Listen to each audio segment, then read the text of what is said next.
Jordan Matthews doesn't give me one tickle in my balls at all. Not one? Not one tickle, but man. You're listening to Let's Talk Fantasy Football, where men of fantasy genius have realized, hey guys, we don't need real football skills to dominate on the fantasy field. Yeah. So slap on your pads and grab your helmet. Shit's about to get real. Welcome back, ladies and gentlemen, to another edition of Let's Talk Fantasy Football. I am your host for this evening podcast. My name is Vinny Gonzalez, and I am here joined by my two friends. One, none other than the DON himself, the beast from the Middle East, Don Chrisman. What's up? Glad to have you, Don. Man, a few words tonight. I'm a little startled. All right. Sorry. And, of course, Matt Rogers with absolutely no nicknames. Yeah, no nicknames. What's going on, Vinny? Don, I didn't know you were going to be here, but whatever. Don just, talked for 45 straight minutes before we rolled and then just said, sup. Yeah, all of a sudden, he has no more 20-minute long stories. It's just sup. Man. I get nervous when I'm on here with Matt. Good. All right, guys, before we get started with the podcast, I just want to mention that we are sponsored by Vupiq. They are the revolutionary app that allows you to play fantasy football live while watching the game on TV. Predict the plays, the results of the play, and literally play fantasy football. You can sign up for the beta now by going to letstalkfantasyfootball.com/Vupiq. And just to give you guys an idea of what this podcast is going to be like, we're going to break this up into two podcasts for the week, and we're going through the NFC East, which is a pretty big division for fantasy football stars.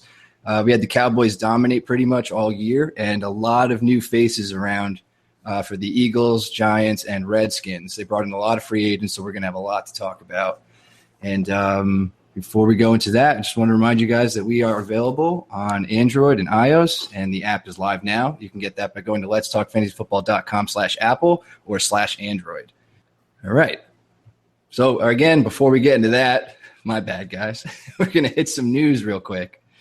The latest that came out today, Mike Williams may need season-ending back surgery. This is not cool. Don, I know you're a big. I took Tyrell Williams. Exactly. So what do you read off my intentions of why I took Tyrell Williams? Well, now Matt, are you good? I'm not breathing too heavy on here, am I? If you're breathing, it's too heavy. That's my stance on So, Don, Tyrell Williams will probably have a bigger role now, and that pick is more justified. Do you see anybody else on the Chargers team that's going to benefit if Mike Williams is missing out for the season? I think that opens up for more of a Hunter Henry play, to be honest. I think that'll open up with him. Keenan Allen coming back. As long as he stays healthy, I think those are going to be the two targets that Philip is going to be hitting hard, along with Tyrell. Yeah, it definitely sucks for Mike Williams, and I feel bad, but it's going to make our jobs a little bit easier when we're filtering through the Chargers wide receiver core. Yeah, absolutely. It'll be a lot. I really want to love Keenan Allen this year, and he's going very high in drafts, and it worries me when I want to take him because I love him and he's been robbed from us so many times. So I'm going to selfishly say that this is good for fantasy preseason as much for Mike Williams. Definitely. Yeah, no, I definitely agree with that. And in some other news, we have Le'Veon Bell. He is going to play under the franchise tag after not getting a deal, and he has fully healed from his offseason groin surgery. So I think all signs point to good things. I kind of took that away. He's going to have to play. He's going to have a monster season if he wants to get that big paycheck that he wants. But I think, some people could find the bad in this. He could hold out of camp. Well, not really hold out of camp, but just show up late. But I think this is mainly a good thing. His ADP moves from 2 to 2. Nice. So it's a lateral move. I've heard, though, to your point, Vinny, that he may not be expected at camp until mid to late August, which kind of sucks, but it's Le'Veon Bell, so you don't want to read, what is that really going to do, that information to you? But it's just never good. There's always just something hovering around this guy, and more time for contract year. What's that? More time for L rides, man. Yes, that too, I guess. But what I was going to say was, him in a contract year could be very scary, so it shouldn't really affect you too much. But he's going to be away from the team for a lot of the training camp preseason part of it, I think. Yeah, hopefully the off-the-field stuff can cool down, and he'll just go out there and play football, and we'll all love him. Yeah, absolutely. And in other running back bad news, Deonta, we couldn't figure out how to say it. Deonta Foreman was arrested for marijuana possession of 2 ounces or less, which I find to be very, very vague, and unlawfully carrying a weapon. So those of us who were looking to handcuff him with Lamar Miller or expecting him to get a bigger role behind Lamar Miller, we're going to have to see what's going on in that backfield after his arrest, see if he gets disciplined by the team or the league. It's not a huge storyline, but if you're in a deeper league or anything like that, it's definitely cause to know. Yeah, this is so typical fantasy preseason where, like, you don't really know much about this guy, and then something like this happens, and you're like, okay, I'm just going to completely steer clear of him now because I don't know what the hell's going on with this. He's going to miss no time and be like a top 20 running back or something. Yeah, he might be someone that – great. I may have taken him in the 12th if it wasn't for the goddamn weed possession. Yeah, it looks like he might be a waiver warrior, if anything. I mean, he was ADP was 14th round, second pick. So, yeah. Also, Vinny, as a guy that definitely has no experience with marijuana whatsoever, the reason why they classify it like that is because it's a misdemeanor instead of a felony. So it's very broad classification of drug possession. I read this. It's not me. I don't know anything. I just read it somewhere. Yes, Matt is an expert, and I'm a fucking square. I'm sorry. With that, we will move on to the actual podcast, and we're doing the Giants and Eagles. I saved it so no one would turn it off if they would have known, like we did the last podcast, like the Jets and Patriots. So we are hitting the Giants first and moving on to the Eagles, and then next podcast we're going to hit the Cowboys and Redskins. So I think we could start pretty much with the biggest star in the offense for the Giants with Odell Beckham Jr., and he is going right now with the 6th pick in the first round, which I think is pretty low for Odell Beckham, who could easily wind up as the number 1 wide receiver in fantasy football. I don't think it would shock anybody. But again, we've talked about how those top guys can go in any certain order. So be ready in your drafts to kind of play off the first round and see what's going on there. Yeah, you know what? I don't know if Odell's going to be he obviously is talented enough to be that number 1 guy, and I think his ADP is where it should be. But there's been a lot of chatter, especially because, we're homers over here where we listen to it on ESPN radio. That's what we hear is Giants, Jets talk all the time. There's a lot of outside chatter of Odell doesn't show up for the camp and he's not around. He's got a lot of distractions. Last year, it was kind of disappointing. I don't think anyone saw the fantasy value where they wanted Odell last year. He really wasn't linking with Eli as we wanted to. Brandon Marshall's coming in. So that's something to be wary about. I think, Antonio Brown, Julio Jones are probably going to have that better value, but Odell's ADP is where he should fall. He'll be a top 5 receiver. Yeah, I mean, first off, I'd like to clarify by saying we do not listen to ESPN radio. Don listens to ESPN radio. I do not. No, I said we for weird. Well, you're not in New York anymore. I just can't. No, but I'm in California. You're both right, though. I mean, it would not be shocking at all if Odell was the number 1 wide receiver in fantasy. But when you're talking about, 5-6 pick overall and trying to differentiate, you're splitting hairs. So when I look at it, if I'm picking 5, and like we've talked about on past podcasts, the first 6 picks at least definitely seem sort of scripted in some order. I'm looking at Odell's personality and Brandon Marshall's personality. And then what happened last year, Odell claimed or was complaining about not getting the ball enough, and then Brandon Marshall many times has complained. I'm not sure in the twilight of his career if that'll be a thing, but for me, if you really want to value any of this, I would probably take Julio Jones just based on that. It's a different situation. The Falcons' offense is mostly the same, and the Giants just are changing things a little bit all over. So that's just me. That's nitpicking. Yeah, no, I think personalities are definitely going to be an issue with New York for sure. I don't think it's going to be where you said where it's going to be a Brandon Marshall coming in saying like he did last year with he didn't get enough passes, because I think Brandon Marshall took this role knowing that he's going to be secondary to Odell. But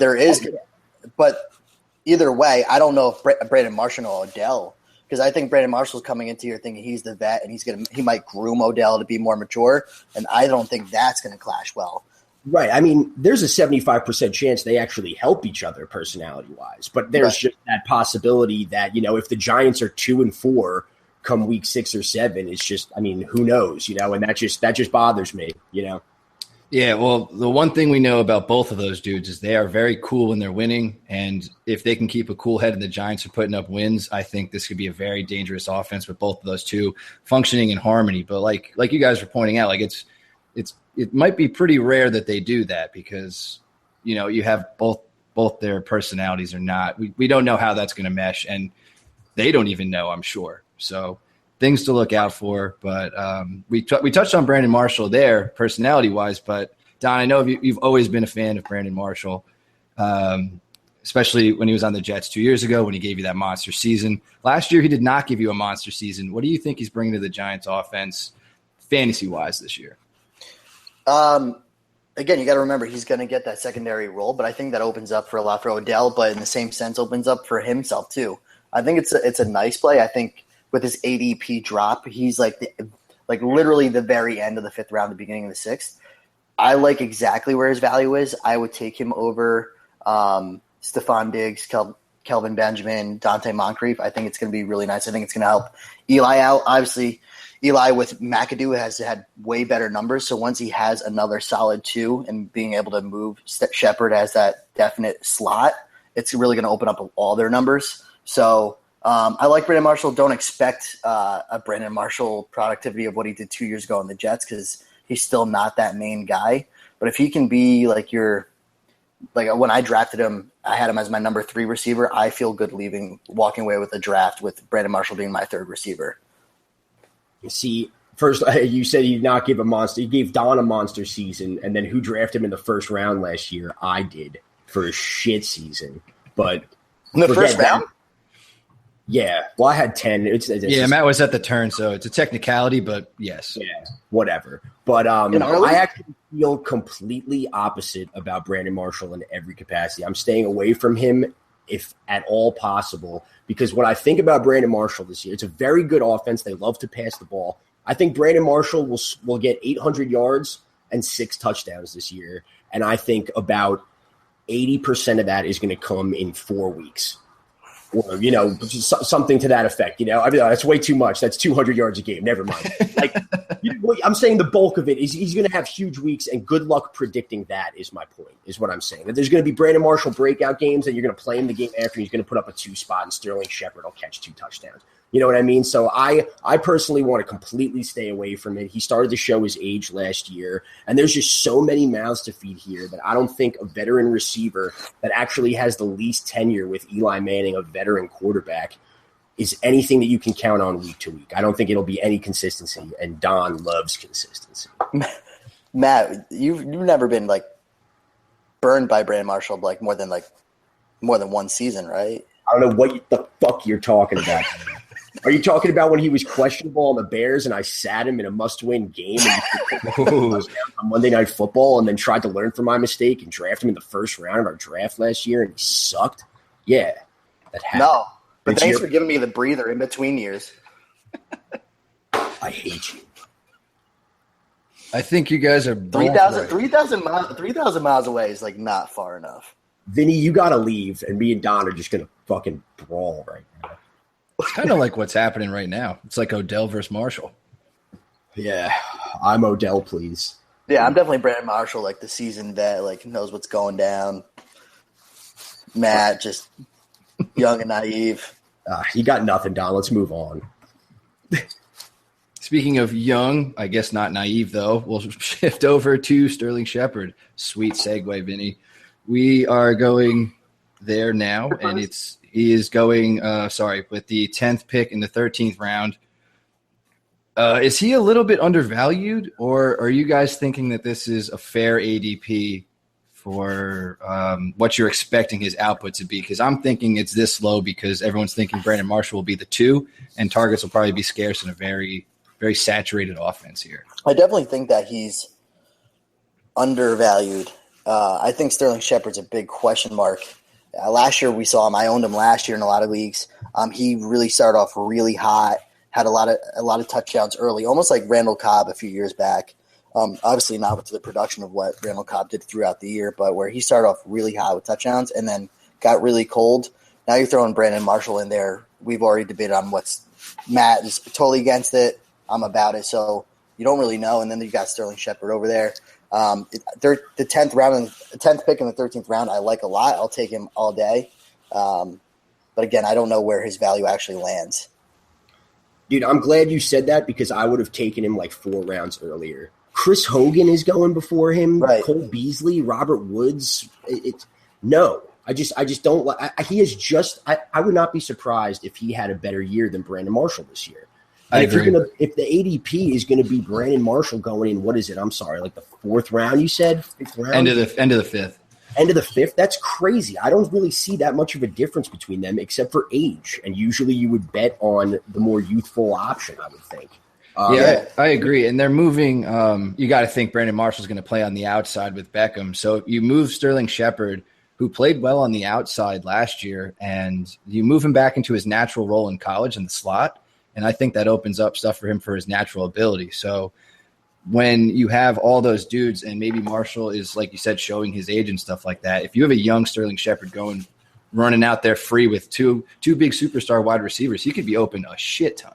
Yeah, I think he's going to get a lot of red zone looks again this year too, though. So yeah, agreed. And he's going, he's basically free. He's at the end of the draft, and he finished just outside the top 35 receivers last year at 36. So you're looking at spending nothing for a guy who can help you a lot at the minimum on bye weeks as a plug and play. Yeah, right. I mean, if I'm drafting him at the very end of the 13th round, and this is now again, we always look at a 12-team PPR on Fantasy Football Calculator. In a 12-team league, he's going at the very end of the 13th. It's robbery. Yeah, absolutely. 10-team. Sorry, Matt, go ahead. No, go for it. I was going to say, I would argue, too, that he'll be way more consistent than Brandon Marshall would be, even if it's in that, 7 to 8 point average per week, His floor can certainly be better. He's just a better roster own, especially at that price. I'd be taking him in, the Corey Coleman range, dude. Completely. And, Matt, do you know where Corey Coleman's ADP is? Just give so he's in the very beginning of the 10th round. So you're looking about a 4-round swing that you think that his value is at. No, but that makes sense. That's so fair, though, because you're looking at a realm of Corey Coleman, Marvin Jones, Adam Thielen, Tyrell Williams, and I would definitely say Sterling Shepard would be in the mix of those guys for sure. Oh, dude, Corey Davis is going 4 rounds before him in just as crowded of a receiving core with a worse quarterback. I don't get it. I'm definitely down with Sterling Shepard this year. Yeah, I think that's what we're getting here, and he's super undervalued. So if he starts sneaking, think about taking him in the 10th round. Again, it's not that pricey even there, and it could help you out a lot. So I think we touched on all the receivers that matter. I mean, Roger Lewis exists, but whatever. So we'll move on to the running backs here. Creating a huge stir, Paul Perkins this offseason. Everyone expects him to be the number 1 running back there and get the Lions bulk of the carries. Matt, how do you see Paul Perkins this year? How are you viewing him? I know my one big question is probably the Giants' offensive line. Right. That's pretty much it. And I don't know. He wasn't that great when he got his shot last year to make something happen. Well, you made your point that he should get the lion's share of the carries, which is true. But on the Giants, what is the lion's share of the carries? We're talking about not just a bottom tier running offense the past 2 years, but bottom 3. I think last year they averaged 88 yards on the ground. They ranked 30th in red zone rushing plays, which is very, very bad if you're going to be drafting a guy in. I'm sorry, where is he going? You just said it, and I missed 11th pick in the 6th. Right. So last year, and I know they had Rashad Jennings and Orleans Darkwa was making some noise and stuff like that, but I think of their red zone rushing plays, Paul Perkins got 9 of them, and Shane Vereen got 7 of them. And Eli Manning got 6 of them, which is just a funny note I wanted to add at the end. But that's funny. Yeah, but Shane Vereen, people shouldn't sleep on him, not necessarily to draft him in fantasy, but how much of a thorn in your side he may end up being if you're a Paul Perkins owner. Because I could totally see it unfold in the same, and you're right about the O-line. I could totally see it unfold in the same way it did last year, where you're like, this makes sense, and I should be able to put him in my flex, and he's definitely a top 25 running back option this week. And then it just never happens, and he's going to average 7 or 8 carries per game. And the Giants throw more than almost any other team in the league. I don't hate the Paul Perkins, but definitely not in the 6th round. I would not feel comfortable if he was any better than my 4th running back. Yeah. That, very well said. And like you said, Paul Perkins got 9 of those, was it red zone carries? Yes. And Vereen got 7, right? Yes. And Shane Vereen played 5 games, and Perkins pretty much played all season. Wow, I didn't even that's even a better point to that stat. I didn't even exactly. Yeah, so that's the kind of dice game you're playing with the Giants backfield. Sorry, Don, I interrupted you before. No, you're good. It's better off because I had to cool off for a second because there's nothing more than I hate than actually agreeing with Matt. We don't have to speak every time first, too, Vinny. You go for it. It's probably for everybody. All right. So, I mean, Don looked very eager. So, No. Forget about it. Totally. It doesn't matter. Vin, can we just kick Matt off of here? Like, is that possible? I kind of miss the podcast at this point. Yeah, he's kind of really throwing a wrench in our system. Me? The vibe's not good. The beer doesn't taste right. Like it's not right. Yeah. Too many full sentences. But the perfect thing what Matt said of it all was Shane Vereen being a thorn in the side. I think especially with the Ben McAdoo offenses, Ben McAdoo is before he came to Giants, us being Packer homers, is he's a quarterback's coach so he likes to throw the ball. He's built up the completion ratio for Eli. I don't think he knows how to use running backs at all. Like Shane Vereen was a thorn in the side for the wrong reasons. Like I don't think he used Shane Vereen correctly since he's been there. Now you got Paul Perkins there. I don't think they know how to use the running backs correctly. They don't. So those are the guys I'm staying away from. We've talked about it in a bunch of podcasts. We just hate the 6th round of running backs. Paul Perkins is someone I'm not looking to add. Shane Vereen is not someone I'm looking to add. The talent's there. They just don't use them correctly. And yeah, and to your point, Don, and you're not wrong, though you probably are later on, but maybe he just is a terrible fantasy coach for backfields. Like last year they had a lot of guys that were, in the same sort of spectrum of quality that maybe he's just fine with being like, I don't need a lead back. I'm totally fine with rushing the ball 32 times and splitting it up like 8s all around, So yeah, see, it's like the Belichick fuckery over there. Just not as good, except without the production. Yeah. Can we play kill, fuck, marry, and kill for the Giants running backs? Is that possible? Well, there's only really 2, so we could just play. I'd kill them both. Okay, yeah, we could just kill them both. We'll play kill, and they both get killed. Was that fun for you, Don? It was fun for me. It's always fun. All right. So that pretty much wraps up the Giants' backfield. Be very wary, and we'll just touch on the last piece of the offense that newly added with the 23rd pick in the 2016 draft, or 2017, holy shit. And it is Evan Ingram. I really don't even know what to think about this guy. Are you guys even considering as a startable tight end at any point throughout this season?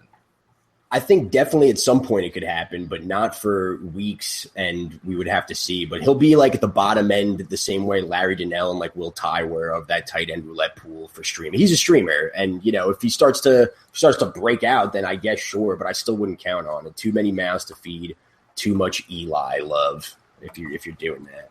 I would say that in a sense. I think they really like Ingram. I think something that the Giants have missed for a long time is a solid tight end. I think the last person they actually had that was more than decent was Martellus Bennett, and they got rid of him before I think he hit his peak. So with Evan Ingram, I think the second half of the season he's going to be a nice tight end roulette play. I don't think he's going to be owned fully by anyone, but I think you're going to see a lot of production or not a lot, but a good amount of production by the second half of the season. He's someone you're going to see that could be in the bottom of the 10 by next year, going into that year.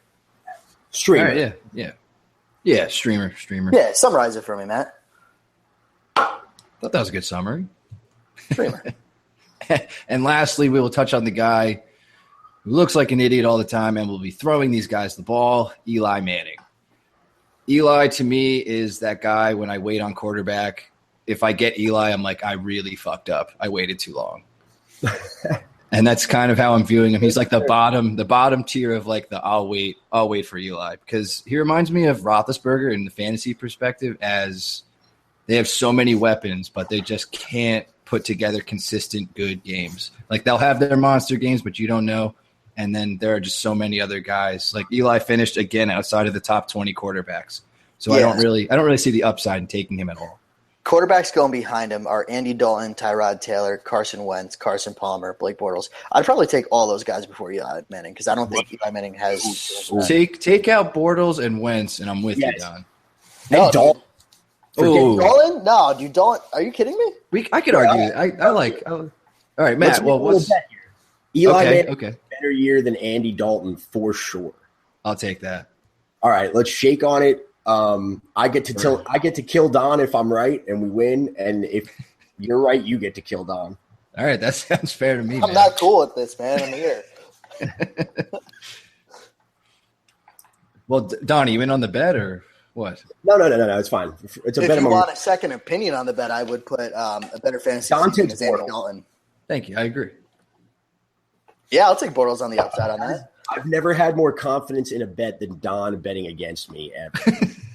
But the last thing I will say about Eli, just to jump back to seriousness for a second, is that to our point, I think that he will be a top 17 or 16, maybe even 15 quarterback at the end of the year, but he's going to have about 6 bottom 10 weeks. Yeah, Eli. Eli will bail on you when you need him most. I remember Walsh needed, I think, 10 points going into a Monday night game, and Eli gave him a fat 6 and just lost his week. So that'll just happen sometimes. He throws a lot of picks. He makes bad decisions, and he has been getting worse as the years have been going on. They added new parts, but we have yet to see if that's going to work out for him. Yep. And I think that wraps up the Giants. Is there anything we missed for the Giants, guys? I think that's it. I don't think so. Their defense is going to be better this year. They should be drafted probably, but screw that. Agreed. Worth to mention. Their defense is going to be good, but obviously a lot of teams are going to be scheming against them because they now know what Giants defense is bringing. So, also a very good point, Don. And with that, we are going to take a break from a word from our sponsor. This year, dominate your friends with free play-by-play fantasy football from Vupiq. Vupiq is the first play-to-play fantasy football game where you crush your friends from the comfort of your own couch. For the first time in fantasy football, you must think like the players and coaches on the field as you predict the outcome of every play. Visit Vupiq.com, VUPIQ.com, and sign up now for an invitation to beta test. And we are back with the Eagles.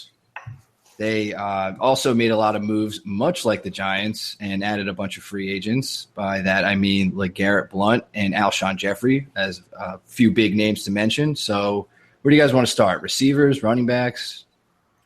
Zach Ertz. Let's go receivers. Don yelled Zach Ertz louder, so I'm going to go with Don. I was kind of kidding. The only thing I got on Zach Ertz is I read that in the body issue with him and his wife in the Sports Illustrated that he eats healthy. That's all I know. That's all I know about him, man. That's it. Thank you. That's a fantasy value I could bring. Thank you for yelling that over Matt. Let's go with I think you said receivers, Matt. Yeah, I was trying to talk about receivers. All right, so we'll start with Alshon Jeffrey. Obviously, as of late, he has been very injured, and it sucks. But this team is been dying for a number one receiver, and Jordan Matthews really wasn't it. And in fairness to him, he never expected to be. I mean, he's a slot guy and wants to be a slot guy, but Alshon Jeffrey has some serious potential in this offense. I'm not sure what it is, and it scares me. Let alone put health aside, because that's obviously an issue, but just there's so many question marks surrounding this. Wentz's sophomore year, they just signed Torrey Smith, which we'll get to in a second. Just all this shit going on that it's hard to invest in him at his ADP. At his ADP of, the start of the. I got to do a better job of finding him. No, I got him. Now I lost him. 12th pick in the third round. 12th pick in the third round. So, I mean, that's a heavy investment. It may pay off, but I think that there's too many question marks around it, though that whole receiver tier kind of is the same way. Yeah, when you're taking Jeffrey, you're banking on him returning to form minus the injuries, like you said. So that risk is calculated into where you're taking him. And I think, when the Eagles took him in, they were like, you are now our one, no question. Because when you look at the other guys that are there, J-Matt's been there the longest, but he's a slot guy through and through.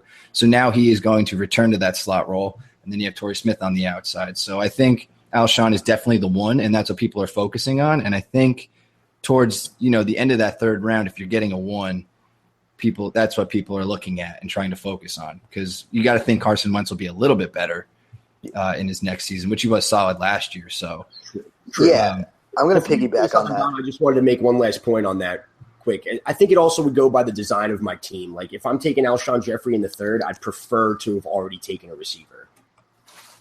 I'll piggyback off all that. So, Alshon Jeffrey, you don't leave – I hope he's not your wide receiver 1, but I think you leave happy if he's your second wide receiver, because the next guys that are behind him are Terrell Pryor, Jarvis Landry, Devontae Adams, Martavis Bryant, Tyreek Hill, and Michael Crabtree. Out of those guys, only two of the other ones are wide receiver 1s. The rest of them are already the second wide receiver.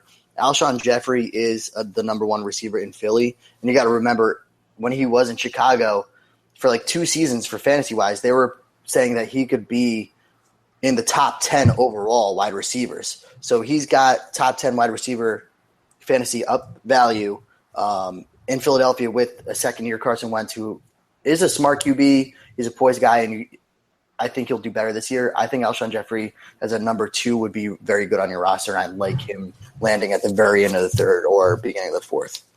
Yeah, his upside as your number 2 on your team is fantastic. It's just that same thing that it's been for the last couple of years. Will he stay healthy? I agree. We touched on him briefly. Sorry, last point on Jeffrey. Yep. I know he had one good year as the one with the Bears, but I wonder if this will be a year that tells you if he's more of a 2 in an offense, because he is great breakout years with Brandon Marshall in Chicago. And while I do solidify it that he does have that number 1 receiver talent, but I think this year you'll know early, which is good about him. Yeah, that's actually a good point.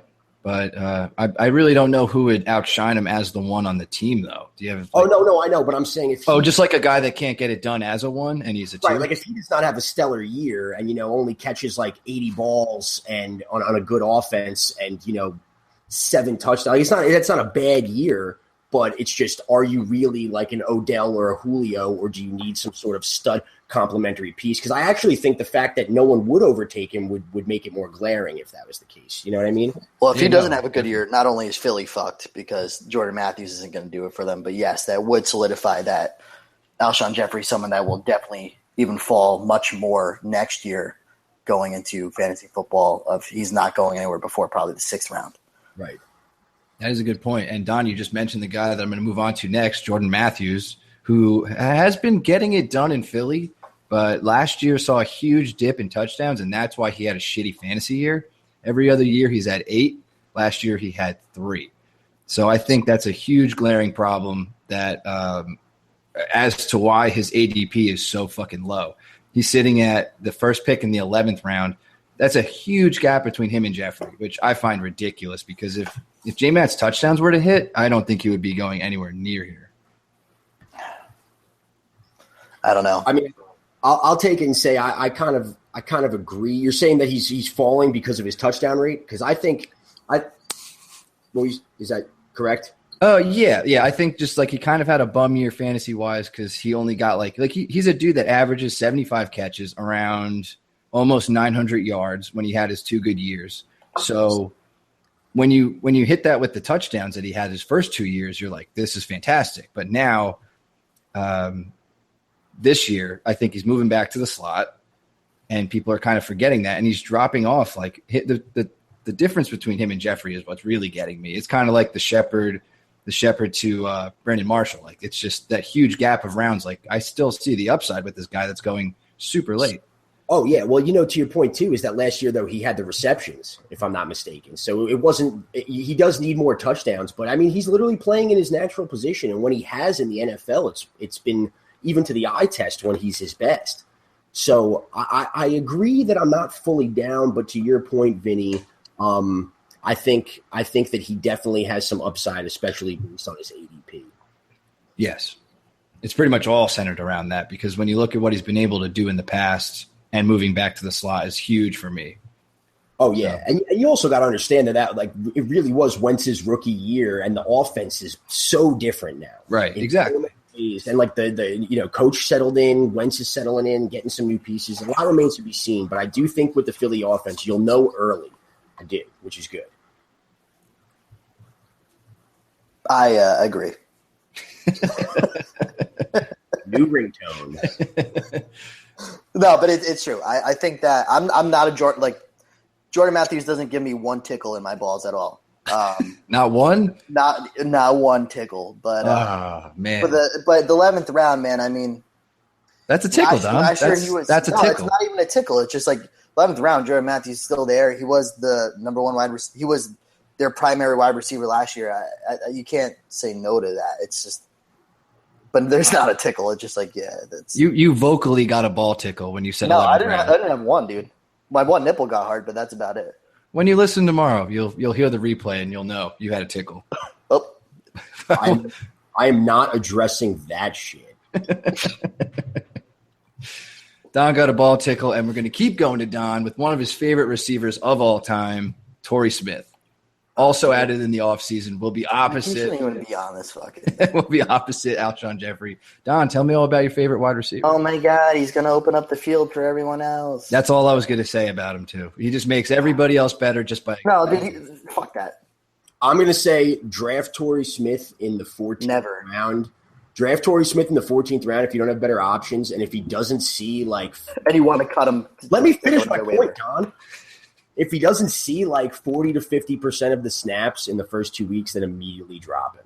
Would be what where's his ADP? I can't even find it on. He doesn't have one. Yeah, exactly. Thank you, Fantasy Football Calculator. Torrey Smith is not worth fucking drafting. Well, here's what I'm saying. Josh Gordon is going in drafts still. Jesus, upside, man. Would you rather take Torrey Smith or Kenny Stills? Kenny Stills. I disagree. Mohamed Sanu. Yeah, probably Mohamed Sanu. Yeah, I might take Mohamed Sanu. I'll take Tavon Austin. I would take Tavon. I'm not taking Torrey Smith at all. I disagree. I'll take Torrey Smith. I will get a second kicker on my team before I get Torrey Smith. Okay.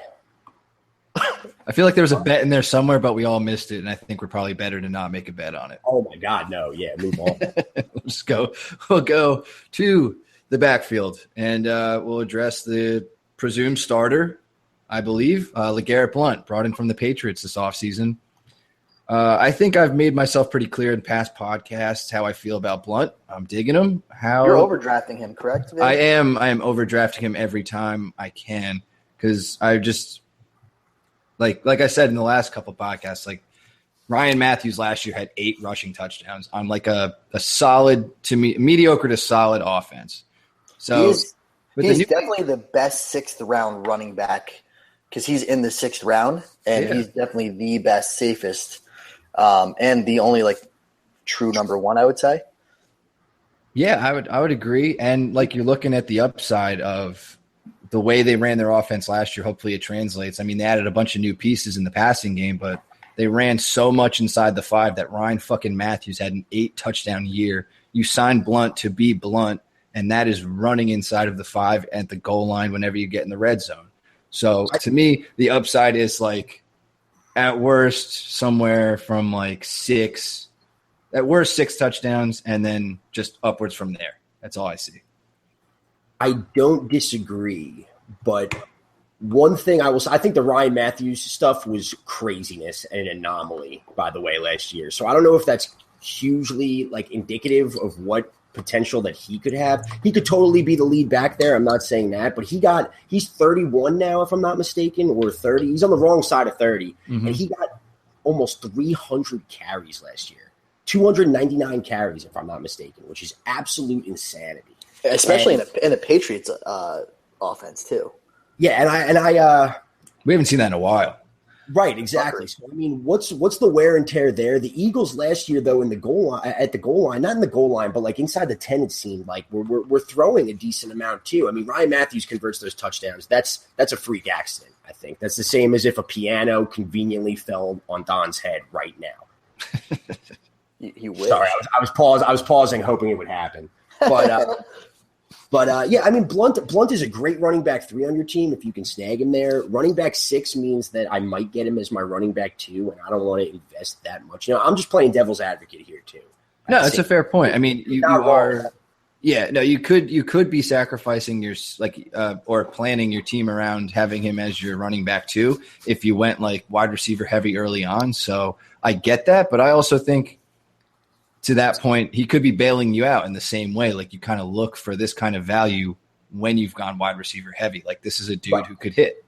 Right. No, totally. I'm not disagreeing with that, but I just think that what I'll say to that is that anybody that is drafting him based on his production of last year. That is foolish. Yes, that is very foolish. I've talked to some people that are like, "Oh man, double-digit touchdowns." No. Tampa Bay Buccaneers like, no, you have to like clean the slate and look at this from completely objectively. I think one of the reasons why he was so productive is like people go into the scheme of going against Patriots like, there's no way they're going to run LeGarrette Blount this much again this week because Belichick never does that. Yeah, absolutely. So I think that was like part of the reason. Like, yeah, there's no way this week that the Blunt's going to do that. So I'm going to wedge in between that. So I'm not as against it with Matt, even though Matt's not fully against it. But I'm also not going to reach like Vinny is. I think out of your 6th round running backs, that's the round that I really don't like. We've talked about that round. LeGarrette Blount, I like him as your 3rd RB. If it has to be your 2nd running back, I don't even hate it. You have to have a stud core up top, though. Yeah, no, absolutely, right. So I just don't. I think he's got a strong floor this year. I don't think he's going to be. He's definitely don't have the expectations of last year because he's not going to touch that. That's but fair. I think he's going to have a solid floor. He's going to be a good producer. I like LeGarrette Blount. I think he's your best 6th round running back. That's fair. I will also say don't be surprised if he has some 8 carry games. Yeah, I mean, with the wear and tear and possibly how they're going to run their new offense with their new toys. So that is a good points by all. I think we've fully encompassed what Blount could be and could not be. We should talk more about LeGarrette Blount, though. Cool. Or we should move on to a very old running back named Darren Sproles. Also, I wanted to say it is very dangerous that now Le'Veon Bell is in the same state as a Blount. That is too close for my liking and my drafting. Very convenient for him. That's why he's not showing up. I wouldn't either. Lucky guy. But yeah, Darren Sproles going pretty late. 12th pick, 12th round. Definitely has the passing role slotted out for him in the offense. Don, how you seeing Sproles' value this year? I'm cool with where he lands. I ended up actually taking him in our mock that we did. Because running backs at that point, kind of it's pick your poison. I think Peterson liked Sproles quite a bit in the not only special teams but the pass role play, and that's what Sproles is in there for. The wear and tear is a little bit differently because he's not a pound for pound runner, so he's just a quick, shifty guy that will catch a few dumps here and there. So where he's going in the very end of the 12th, if you need another running back and you are in either half point or full point PPR league, I'm still cool with it. I get the ages up there, but he's not a beat up running back. He's not a pound for pound runner. He's a Danny Woodhead. He's pass catching, and in that offense, he's shown that Peterson likes him. So I'm cool with that. Yeah, I think he makes your bench a little more appealing if you walk away from the draft with somebody like Sproles as like a guy who can help you out during bye weeks, injury weeks, something like that. It's definitely not something you want to lean on, but he's there. Or potential, you throw that in with someone else for like a trade bait. If he has a few good first weeks of the season, he might dip off at the second end. But if you trade get for someone else, Sproles, no, throw him in there with someone else, doubling up. Someone. Don's saying throw it in as a little treat for the other. Right. Well, and by the way, Darren Sproles had a pretty good first few weeks, and you know that he's going to tail out after a while. Throw him in there, get him out of the way after the second half, and grab someone that you need. Yeah, no, I agree with both your guys' points that, I mean, especially at that point in the draft, certainly worth a bottom bench stash. And you got to remember the one potentially good thing about aging running backs, especially one that plays like him, is that he's one injury away from potentially getting run into the ground where they're just like, dude, we're fine with giving you 18 touches a game now. You know what I mean? Like, if, for instance, hypothetically, I would never want this to happen, but go out with the bang. If Blount – well, no, it's not so much that, but, like, if Blount were to go down, right, who do you think gets more touches per game, Smallwood or Sproles? Sproles. Mm-hmm. Absolutely. So he's the right handcuff. Well, Smallwood could still have some value, but he's a potential handcuff sort of feel, especially in PPR formats, going way, way late. It's just as much of a flyer as Dion Lewis, you know. I mean, Chris Thompson, what's the difference? You know, people are buying Rex Burkhead in that range a little later, but, you know. Well, Sproles did that last year, though.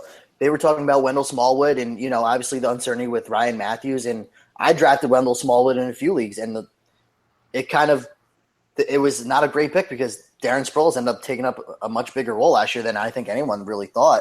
So that wouldn't be – I was talking about Wendell Smallwood in like June of last year and just wrong, but whatever. Yeah, if I remember correctly, you were all about him. Oh, yeah. Dude, they were talking a lot about him. God, I'm getting all up on this. Just bad moves all around by us. We mentioned a few names in there, like Wendell Smallwood. I mean, just keep them on your radar, guys, during your year. If anything happens to this backfield health-wise, really not much else to say. Ryan Matthews still on the team. We didn't really mention him. He has no ADP. Really not worth owning at this point. We expect him to get cut. Keep an eye on that because if he is still on the team, we're going to have to reconvene and talk about this entire backfield all over again because we're pretty much implying that he won't be on the team.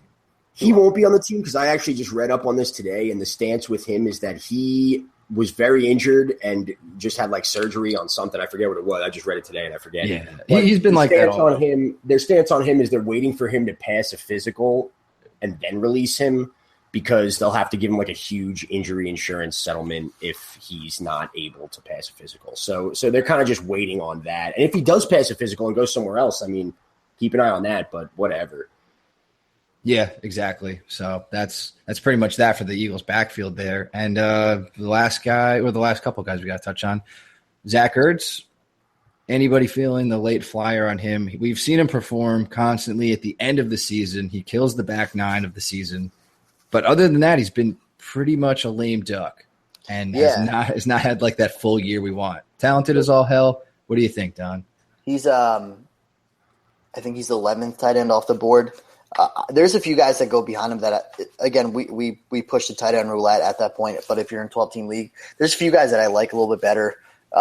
Actually, probably a bunch of the guys that go right behind him: Jack Doyle, Eric Ebron, O.J. Howard, Julius Thomas. I think those four guys I'd kind of like better for the upside wise because, again, you said there's a bunch of duds with Ertz. He does get hurt every once in a while. I would definitely go Julius Thomas or Eric Ebron over him or even O.J. Howard, to be honest. So I would kind of let him fall into the tight end roulette level of Zach Ertz. He's not someone I'm probably going to draft. Yeah, no, and if you remember actually last year, he had pretty good success against teams that were terrible against the tight end. So he should probably be like drafted in 12-team and plus leagues, but he's, like you said, Don, the top of that tight end roulette. But overall streamer because he was kind of slightly at the end predictable last year where it's like, you know, you don't want to play him every week and just be like, Zach Ertz is my dude, but you could definitely be someone, you know, so much crap happens with teams throughout the year. It's like it's worth owning for sure. Yeah, I feel like he could be the new Kyle Rudolph in the fact that everybody's looking for him to have that one healthy season where he's going to go off, but it might just never happen, and you're just going to have to kind of stream and guess on those weeks. My money would be on the end of the season where he's always performed. And last time to wait. Yeah, man, it's definitely not worth it to own him season long. So I guess as your season progresses, I don't know if you want to stash him or something, but we're talking about crazy shit at this point. Yeah. And lastly, Carson Wentz, his ADP is like super late in the 13th. I don't think you should own this guy if you're in a standard redraft league at all. No. He's not a quarterback one preseason. Totally could be streamer low end quarterback one by week 3, but everybody's got to see it first. This whole team is different. Just let it fall. Yeah, he'll be solid, possibly improve on his year, but no one's expecting anything crazy. No. And that wraps up the entire Eagles team. We are going to close out here with one reader question from Manny Scantos. I hope I'm saying that right. Scanzos. Ooh, lots of Z's and consonants in there. Anyway. There's one Z. All right. The S could be a Z too. All right. Anyway, Don, you can answer first now, jerk. Who would you draft in a 10-team PPR league? I'm at the position 10 and 11, and OBJ is my keeper for this year. His choices apparently are DeMarco, Jay Ajayi, Gurley, Michael Thomas, Dez, T.Y. Hilton, Amari Cooper, or Gronk. Who are you going, Don? And wait, so is OBJ one of the keepers? Yes, I believe so. Okay, so He cleared that up when he said OBJ is the keeper. That was when that information was solidified. No, I meant like is he 10? Yeah, so we can only take one pick, correct? Correct. Choose. I gotta go J.J., man. If it's a keeper league, I would go Michael Thomas, just because stacked out wide receiver core, you can keep him forever if he blows up, and go for all those running backs second round. I guess that would be my advice. Yeah, I'm going to lean DeMarco, just because if he already has OBJ, and I'm guessing you can only keep one guy, so I wouldn't want to choose between that every year. So I'm going to solidify my number one wide receiver and my number one running back early. I'll say that too. If it's a one keeper league, then that's probably a better strategy. Yeah, that was what I assumed. So if it's not, get back to us, Manny, and we'll reconvene for the question. 1,900 total yards, J.J. Don, your foolishness. Been reported. It has been reported, but it is so false it's not even funny. I believe we have a bet on it. J.J. doesn't have Derrick Henry breathing down his neck. Boo, J.J., boo. Anyway, I believe that's it to wrap this podcast out. In closing, guys, remember you can get our apps, review us on iTunes, and get mocking. We'll see you guys next time. We're going to go over the Cowboys and Redskins. See you dudes later. This has been Let's Talk Fantasy Football. Thanks for listening.